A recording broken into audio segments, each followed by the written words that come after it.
1/2 kilo புடலங்காய் எடுத்திருக்கேன். அத க்ளீன் பண்ணிட்டு, ஆஃப் சர்க்கிளா கட் பண்ணியிருக்கேன். கட் பண்ணிட்டு என்ன பண்ண போறோம்னா, இதுக்கு தேவையான அளவு மஞ்சள் தூள் 1/4 டேபிள் ஸ்பூன் போட்டிருக்கேன்.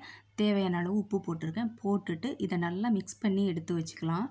ஒரு 10, 15 நிமிஷம் நல்லா ஊறணும். இத மிக்ஸ் பண்ணி எடுத்து வச்சதுக்கப்புறம், தாளிக்கிறதுக்கு வந்து தேவையான அளவு எண்ணெய் எடுத்திருக்கேன். எடுத்துட்டு உளுந்தம்பருப்பு, கடுகு மாத்திரம் தான் தாளிக்கிறதுக்கு போட்டிருக்கேன். காரத்துக்கு வந்து வரமிளகா கிள்ளி போட்டிருக்கேன். எவ்வளோ வேணுமோ அவ்வளோ எடுத்துக்கங்க.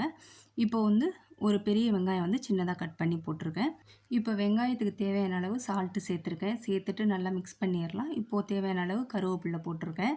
இது நல்லா வதங்கி வந்ததுக்கப்புறம் என்ன பண்ண போறோம்னா, புடலங்காய் மிக்ஸ் பண்ணி வச்சுருந்தோம் இல்லையா? அத நல்லா புழிஞ்சிட்டு இதில சேர்க்க போறோம். ஏன்னா அதில தண்ணி பட்டுருக்கும். அதனால நல்லா புழிஞ்சிட்டு வெங்காயத்தோட சேர்த்துட்டு நல்லா வதக்க போறோம். இது வந்து ஒரு 10, 15 நிமிஷத்துலயே நமக்கு ரெடி ஆயிரும். தண்ணிலாம் ஊத்த தேவை கிடையாது. இப்போ லாஸ்ட்டா வந்து நம்ம என்ன பண்ண போறோம்னா, ஒரு 1/4 மூடி வந்து தேங்காய் துருவியிருக்கேன்.